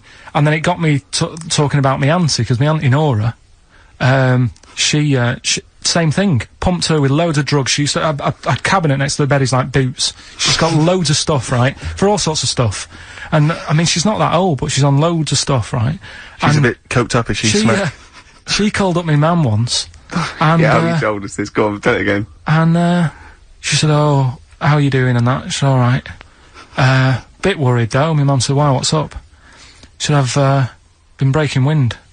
So she goes, "Well, She says, "No, but this one is going on and on and on." And she was like, she was like, what do you say? What's like passing wind, farting for 5 minutes.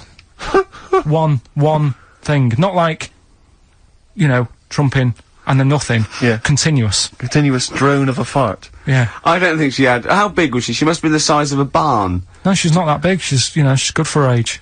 No, but I mean, quite slim. No, but fighting for 5 minutes. Where's all the gas? Was she circular breathing? Was she sucking it in with her mouth?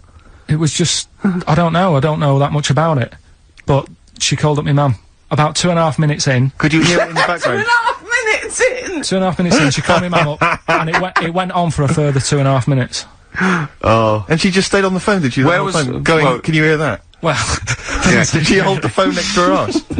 Listen to that. She was off the ground. I'm trying to work a tune down. she was actually hovering. She was 4 foot off the ground when they found her, the ambulance men. The cat's dead. Don't light a match! Don't light that cigarette! Yeah, it's like that advert. The kids come home from school, switch on the light. Yeah.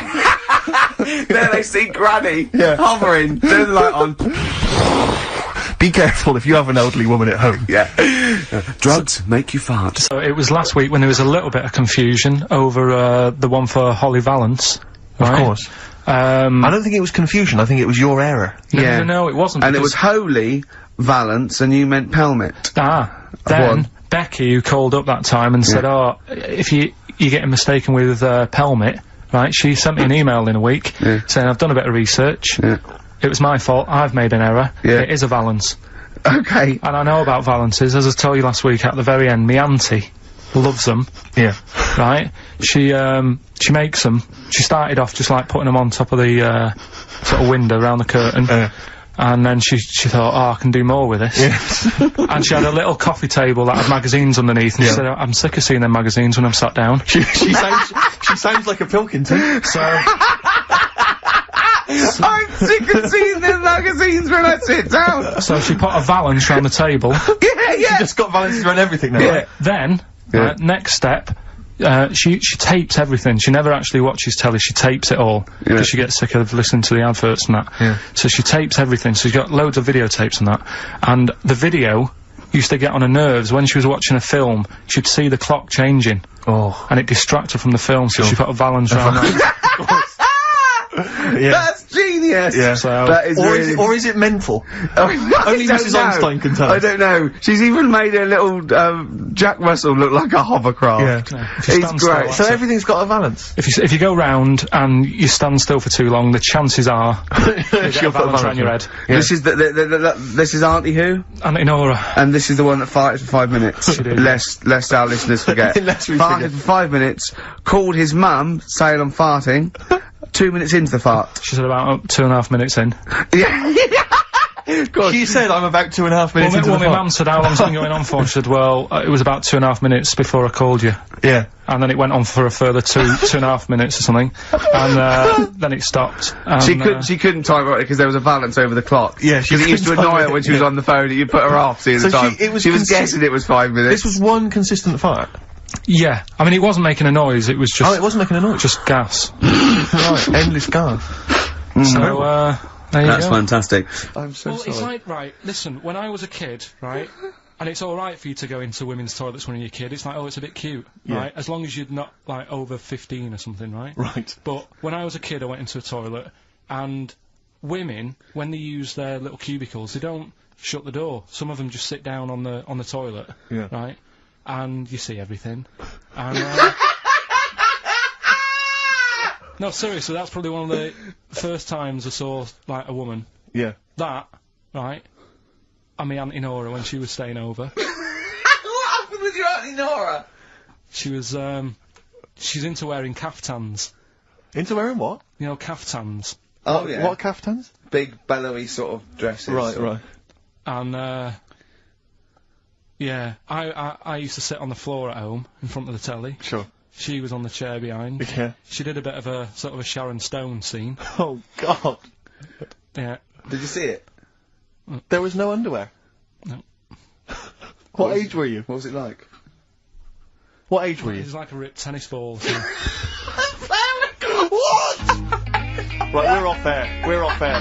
Either that or put us in for the Sonys. Yeah, no, because I read it and kind of started having sort of memories of Auntie Nora again. Yeah. Because she used to always, like, Now, Auntie Nora is the woman who farted for 5 minutes. She had wind for 5 minutes. Sure. Yeah. But she also, she used to say, oh, Carl, rub me back. Right. And, with her being quite old, it was all sort of mouldy and warty. It was mouldy? No, mouldy. Mouldy, right. And what did you do? I didn't like it. I hated it, in fact. It was like reading a Braille book. Yeah. It was like putting your hand in a load of Cocoa Pops. Oh, dear. All really big brown things. And I just thought framing hers would be sort of 3D-ish. Oh, right. Yeah. What's that, a chunk of the moon? No. Yeah. Did you R-text that wall? Yeah. No, that's Auntie Nora. That's Auntie Nora's back. Oh, God. Any piece of your body, Carl, that you'd like to leave behind? That's disgusting. Putting your hand in some... Is she the one with the split tennis ball when she wasn't wearing knickers? Shut up. What? No, let's not discuss the tennis ball. Okay.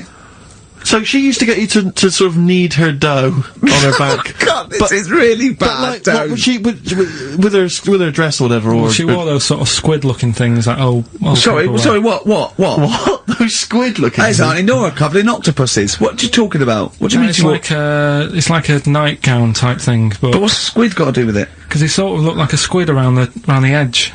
Oh, I know, frilly things. Yeah. And she just said, I'm aching there. Oh. She was never well. She was never. Do you know what I mean? She's always has something wrong with her. I don't ask her how she is. It's just like she's not going to be all right. Did she have wind when you were sort of neat? It must have been like playing an accordion. Yeah, get a little tune going. Wow. Oh, who's your auntie with the tattoos? That's Hazel. Oh right, yeah. Let's leave that. Why? Oh, let's why? not talk about What have I come across there? What's up with Auntie Hazel? What's up with Auntie Hazel? There's nothing wrong with her. It's just a just a lesbian, which is nothing wrong with that. Well, no, but you've made it sound like there is now by not wanting to say it. My auntie's a lesbian. I know what you're saying now. I know what you're getting at. Just because I call her Uncle Hazel. Play a record. He's from Manchester. Please forgive him. Carl's back. He's cheering up a little bit because I think he's vented his spleen a little bit on cities around the world that aren't as good as Manchester. So, is any of your family left in Manchester? Because they all moved away, didn't they? You came here, your dad's moved to Wales, for Christ's sake. Well, your family are all around the... Brother joined the army to get anywhere. Just take me anywhere. We don't know where he is. His sister's moved away, so no Ireland, one... Yeah, there you go, you see? So, that's just one family. That's one family who love Manchester. Exactly. Alright? Tell you what, Steve. Go on. Look what I did find out in the week. Yeah. World record, right? Person with the longest trump. With the longest what? Wind. Fart. Right. Right? 2 minutes 42 is the world record. Okay. Right? Well, I'm immediately thinking about a relative of yours who I'm sure did longer than that. Who still lives in Manchester. Auntie Nora. Now, Auntie Nora did it for reportedly 5 minutes, wasn't it? Starfighter for 5 minutes. But, unfortunately, she was the only person in the room. Whereas I think, which one's alive, Ross or Norris McWhirter? I don't know, actually. He has to be there. Yeah, I think he actually has to He'd have to be there. Would he want to be there? Well, he'd have sort of equipment, and looking at his watch, going, finish? He goes, yeah. He goes, well, that was 4 minutes, Did she go from like a size 10 to a size 6? Did she show some old dresses? Like a hovercraft. Exactly. In a big dress. Just slightly off. Yeah. So, it has to be invigilated. But again, you know, how was the Guinness Book of World Records one invigilated? I mean, who was supervising that? He said I can fart for 2 minutes. They went, well, we've got to see this. Went round, and he just probably let it rip. It's probably circular breathing. He's probably sort of sucking in air and swallowing it as he's going, and it's a continuous one, isn't it? It's not like, yeah.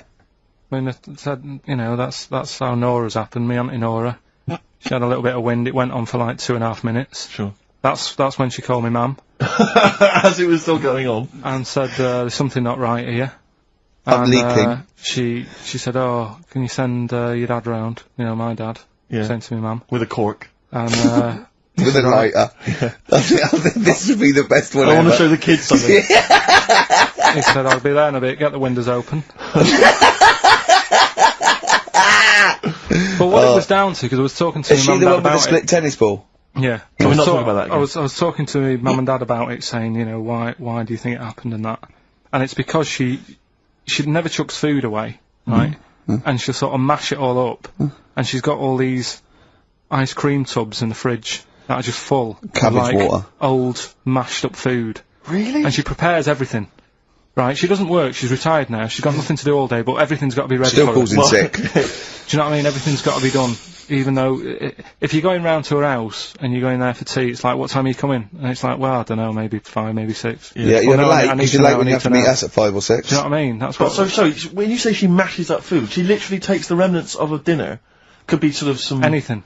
and just smashes it all up into a... Yeah. And then what does she do with it? Put it in the fridge, and she's got it in the fridge. It's like January, February, March. She's got all these ice cream boxes that are just full of... But she doesn't... She reheats it and eats it. Oh, then she, puts it in a pan. I thought she was just keeping it as a souvenir of each meal she'd had. No, put it in a pan, warm it up. Oh, and that's what it is. It's just... A lot of vegetation, is it? Yeah. Why has it only happened once, or does she save it up once a year, just let it go? I don't know. Well, she is mad. She's... Yeah, she sounds potty. She doesn't answer the phone anymore in case there's a burglar. Checking if she's in. It's like, well, answer it, and then they'll know you are in, and they won't come round. Yeah. Mental. Well, Mental. They can't be sure then, can they? What do you mean? Well, if there's no, well, maybe it's someone just... They are in, but they're hiding, whereas if Auntie Nora goes, it's Auntie Nora. We can she'll be farting. We can sneak in when she does a loud one. Because we'll be aware of the telly, what's stopping it? It's got a valance round it, it's got caught on the cat. Alright? Carl's had a bad week. I'm gonna say it straight away. He tries to rule out stress in his life. Yeah. But he's had a bit too much stress this week, haven't you? One, a phone call from his mum, stressed him a little bit. Right. Something he said in a magazine about his auntie. Okay. Came back to haunt him. Auntie Nora? Auntie Nora, yeah. Don't name her. No. Oh, she knows who she is. No. Okay, we won't name her, right? We'll just say it's the one who farted for 5 minutes, and as, he saw a skirt when he was young, and I found it like a split tennis ball. So it could be any of me aunties. So other stressful things. But, so anyway, what's the Auntie Nora thing? Sorry, Auntie X. Auntie X. What did she, why is she upset? Well, he mentioned her in Zoo. He did this thing for Zoo magazine, and he mentioned about when he looked up her dress, she had a... by accident, remember? No, I'm not suggesting you were going around looking up your elderly relatives' dresses in case they weren't wearing... For people who've not heard Carl talk about this in the past, just explain quickly again what we're talking about. Right.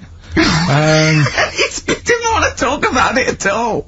When I was a kid, right, Auntie Nora used to come round, me auntie used to come round. As if there's any ambiguity now. Yeah. My auntie used to come round and stay, right? And I'm sat on the floor watching the telly, right? She's sat on the sofa with a caftan on. I turn round, right, and it was there. It was looking back at me, right? And we've mentioned this, and Ricky sort of said, what did it look like? And, you know, a split tennis ball came to mind. That's what we talked about, right? So anyway, Zoo magazine, when they did the interview... And she's the one that used to put a valance on everything, isn't it? Well, not everything, obviously. So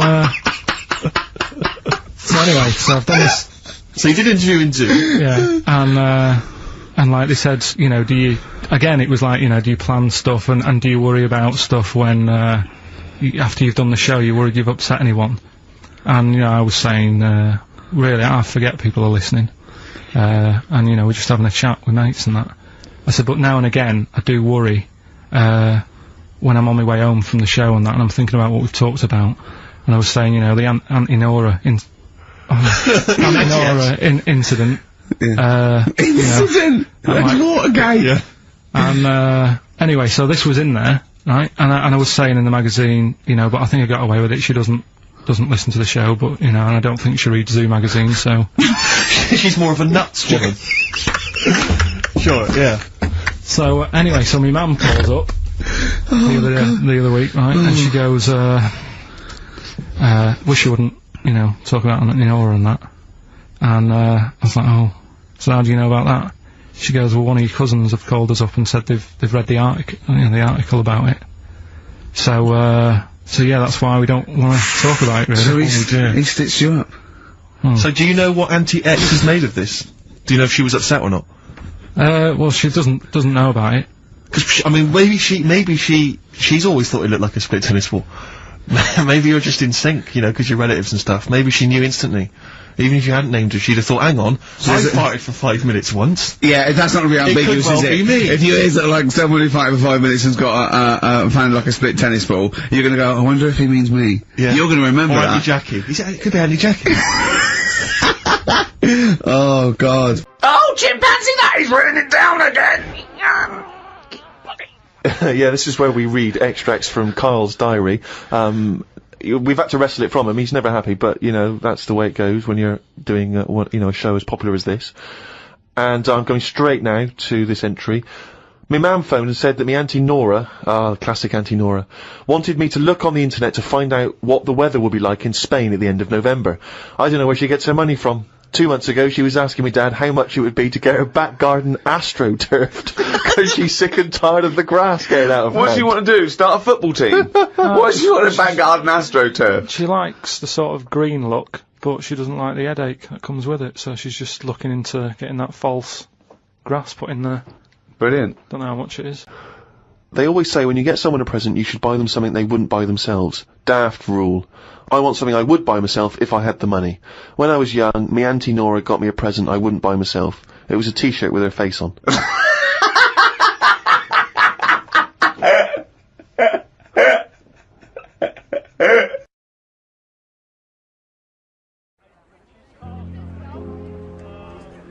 Alright. This is Speaker's Corner in London, where every Sunday people can just turn up, stand on a box, and sort of, you know, shout out what's on their mind. All women! Back to the kitchen! Now! The bloke you're about to see, that's him there, he's called Howard, and he normally comes here to spread the word about how he's going to live forever. I'm not there to convince them that I'm right. They can go away and think I'm a complete lunatic for all that matters. Ricky told me about him ages ago, and when he said he was bringing out a DVD called Fame, I kind of thought, you know, it'd be an ideal opportunity to meet up with Howard and have a chat with him because, you know, fame, I'm going to live forever, sort of works, doesn't it?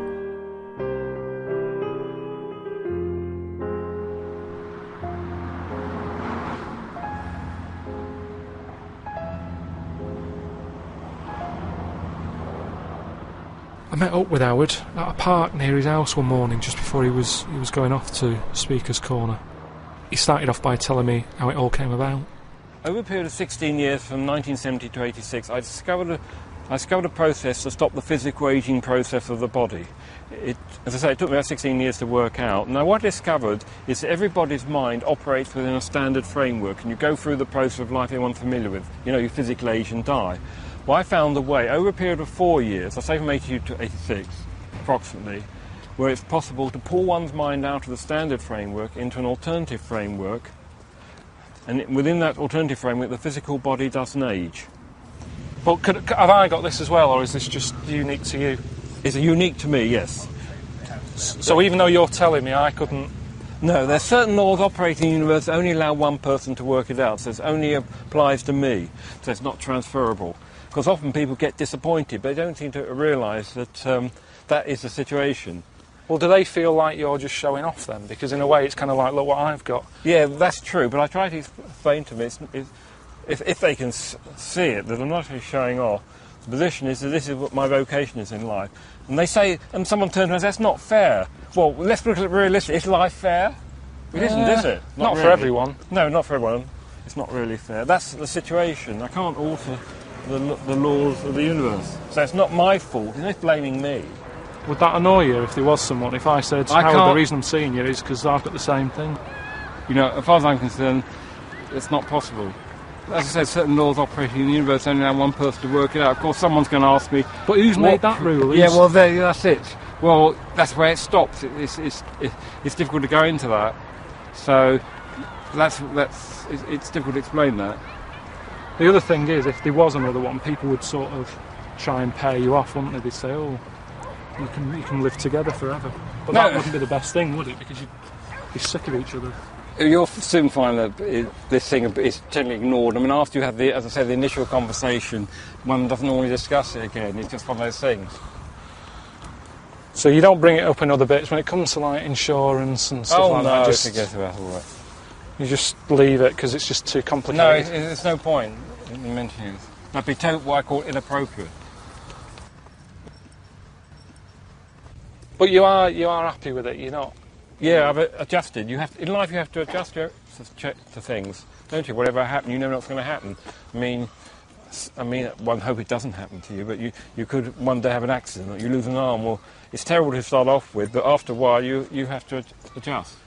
Because some people in a situation like that might get very bitter for the rest of their life. Yeah. So it's understandable, though, isn't it? Yeah, it's understandable if they do. I said it's not a very good analogy there. But what about you? adjustment. You know, you sort of living forever though. You could still lose an arm or a leg, couldn't you? Well, no, I'm protected by the spirit world. That sort of situation won't occur. What? No harm at all. You can't. Within reason. I mean, obviously you can get a cold or things like that, but you can't lose a leg, or no, that's impossible. What do you mean? Well, I'm protected by. See, people think there's only one world, the physical world, but there's two worlds: the physical world and the spirit world. I'll still be in the physical world, whereas you'll be in the spirit world. But doesn't that annoy you because you'll never get to see the spirit world? Well, it is possible. Some people have seen glimpses of the spirit world before they physically die. There's something called near-death experiences. Yeah, I've had that. You have? Yeah. Oh, It was on an ice pop. Oh, I see. That went down the wrong way on my throat and I was choking, and my mum had to give me that fireman's thing where they, get air to you, squeeze you around the belly. Oh, I see. But I didn't see anything. I didn't see like a person standing over me saying welcome or whatever would happen. I see. Very good. So it was an uplifting experience. It's horrible. I'm sure it is. Well, they are. I always say I want to live to be about 74, 75, and then I reckon by that point I'll have had enough, I think. You think? Oh, dear. How old are you now? Well, see, now let's make clarification, because you're talking about age for a minute. See, in this alternative frame, I won't age. So I won't get any older than I am now. What, in terms of the way you look? Physical, yeah. Now, let's see how old I was when my body stopped aging in 1986, so that, and I was 42. You're 42. So birthdays, in effect, they're a waste of time to you, aren't they? Because it doesn't mean anything. Well, do they mean anything to you? It just means I'm getting a bit nearer to dying. That's how you perceive it. Some people like celebrating their birthdays regardless. No, I don't. So what do you do for a birthday? I mean, is this sort of an in-joke with your friends? And No, it's just someone might send me a card and that's it. I mean, I'm not too concerned. No, but do they joke in it? It's like, here's another one. No. If I tell people about my vocation in life and they want proof, I normally don't give it because I'm not there to prove anything. I'm there, my mission is to tell people about it, anyone who's particularly interested. I'm not there to convince them that I'm right. They can go away and think I'm a complete lunatic, for all that matters. I'm not worried. Do you think they'll start listening more when you're a lot older, because then they'll go, oh, he wasn't joking? They might make a joke later, but they might have died by the time, it doesn't really matter, does it? I mean... I don't know what matters. That's kind of... I just bumble along, that's what you do. You're born and you try and get on with it and you try and enjoy yourself. But everything, you see, everything in life normally comes to an end, doesn't it? So it's hard to get your head around. It's like when people say the universe goes on forever. You go, oh, don't talk about it. Well, so what? If it does, big deal, so what? Well... It doesn't affect you. No, but it's weird. You can't get your head around it, can you? Because everything's got a lifespan normally. Well, we all think everything has a beginning and an end. But most things do. Something, yeah, but... Tell me something else apart from you that is going to be on this planet forever. Well, there's the Earth, isn't there? Yeah, but it's always been turfed and that, isn't it? Yeah, that's about it. All you're doing is having a haircut. I'm talking about, like, something that lasts forever, that you don't have to do anything to. There's nothing. I don't think there's anything, to be quite frank. A tortoise, that is the only thing that you sort of think lives for ages. But even I'm always getting stopped for. I mean, there's so many charities now. It's not just starving people anymore. It's everything. Yeah. One little fault, they're out there with a clipboard. Yeah, a lot of new diseases have cropped up. But that shouldn't be allowed. I think they should have, like, 1 year where they go, this year, hungry people. Right. Next year, people with a limp. Or just like they do with the China thing, with the year of the cat, year of the rabbit. It's very clear. Yeah. It's that year. That's who we're helping this year. Right. If you've got that problem, it's your year. You're going to have a good one. And who decides? Right. Just have some meeting. Just have a meeting with what would be the charity. first year? So what would be the first year? This year? Right, well, we'd look at it and we'd go, right, what are we hearing a lot of problems about? And someone goes, so-and-so's hungry. Go, right, are we all in? Are we in to give this lot food? And we're not just going to give them food. So it's not everyone who's hungry, it's specific people. So it's like hungry... Starving, people who are starving. If someone goes, oh, my kid's deaf, well, maybe next year. Maybe next year. It's not your turn this time. We can't help everyone at once. Because that's life, isn't it? You've got to give and take in your own life. There's things that I want, I can't have, do without, have something else. But that's there's more so many important. causes that But it that's could what I'm wait saying, 20 Steve. years before your charity I know, comes but round. what can you do then? Because we're not sorting it all out anyway. I'm paraplegic. Right? Oh, I need help really bad. So does everyone else. Well, why are you giving it to the hungry now? Because if we don't help the hungry now, right, they can't wait. You can wait. Right. Oh God, I'm blind. Is this a different person now? Yeah, I'm blind. Right, well, you're not hungry though, are you? Well, a bit peckish. Yeah, well... Where's the fridge? I can't find the fridge. Can you help me to the fridge? Yeah. Otherwise I'll be hungry as well. I'm blind and hungry. I'm blind and hungry because I don't know where the fridge is. Who's let you in?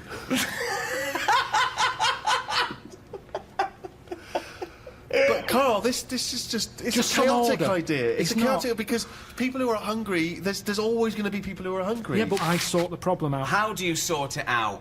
Because I'll go, right, not only are we just giving you food, right, we're giving you some seeds. We're giving you a pan. What, you think they haven't thought of that? Let me hear the theory, please. Right. Sort it out. Don't just give food. That's going to run out. Right. Give them a proper... You see, the problem is, there's companies who jump on the back of all... Do you know when I was in the jungle? When I was in the jungle, right? On that travel thing? Yeah. I was in that tribe, right? Now, some company had given that tribe a laptop because it makes them look good. They can send out a press release. Well done to so-and-so computers. Right. They supplied the tribe in, you know, out of Amazon with a computer. I saw it. They were using it as a breadboard because they don't know what it is. They've got no electric. It's useless to them. Right. And that's what charity does. Right. Companies use it to make them look good. When I was there and I really needed to go to the toilet, I was thinking, our tribe, I wonder what their toilet facilities are like, right? Thinking it might be better than just doing it in a hole. Surely they've built a toilet. They're not stupid people. They kill animals. They know what they're doing. They know how to cook. Surely they've built some sort of unit. Turns out they don't. They still do it in a hole. But some company had been there, some plumbing firm, and given them a toilet, right? The bloke who, you know, the producer who was out there, he said, oh, you'll be happy. There's a toilet round the back there. I'm thinking, oh, brilliant. I go round there. It is a toilet, but it's not plumbed in. Sure. So it's just a vase with shit in it. It doesn't work. And this is what we need to do. We need to get out there and say, this is how it works. Educate them. Okay, so let's do this then. So I'm a starving African. Hello, Carl. Have you got any food? Got any food? Got any sandwiches? Well, I starving. have, but if I give you my sandwich, there's someone else behind you, and they'll all come out. So what are you going to do then? What are you going to do? I'm going to help you. How? What are you going to do? I'm gonna make you think about how to make food. Oh, okay, right. Have you ever grown anything before? No. Right, well, here's some seeds for potatoes. Brilliant. Oh, thanks, Carl. See you later. Do I just put them in the ground, yeah? Put them in the ground and water them. Oh, there's no water, you dopey cunt. There is some No, water. there's no water, you dopey cunt. That's why we're starving, you dopey cunt. Right, well, at that point, that's where I go, well, this is a lost cause here. Right. There's no point. Can I have your sandwich then, after all? No, or you're what? not having it. You're not having it now. So not only can I have a sandwich, you give me seeds with no water, you useless, bald-headed fucking twonk. Right, but all I've done there is made the mistake of the computer firm who's given a laptop to a tribe. Right. It's useless. Right. But there's got to be another way round this. Go on, then. Either move... Right. Because every year they're going to be queuing up saying, I'm hungry, give me a sandwich. No, you're not having another sandwich. Once again, it's an utterly ill-informed discussion. I'm just saying, there's no point queuing up every year. Do you want a sandwich? Here's a sandwich. The next year, can I have a sandwich? Where's your brother? He died.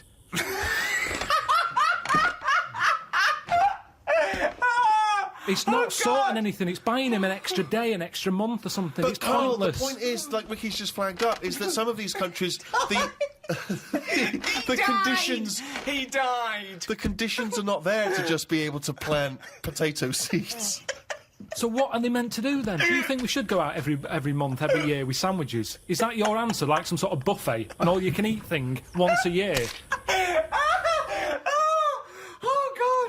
You see, it is bad. I don't want to come across harsh. They've got nothing. We waste stuff here. Waste annoys me just as much. Right. When I see sandwich shops chucking stuff out in bin bags, binning it, when there's people out there who are hungry, it's ridiculous.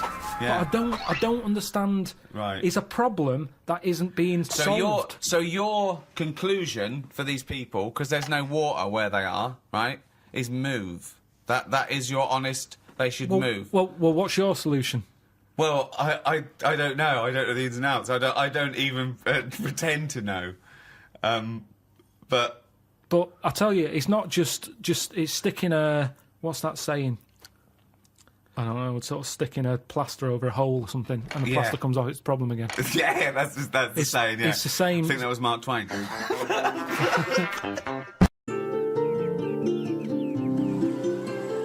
The last time I came here, when I saw the Great Wall, didn't really enjoy it, did I?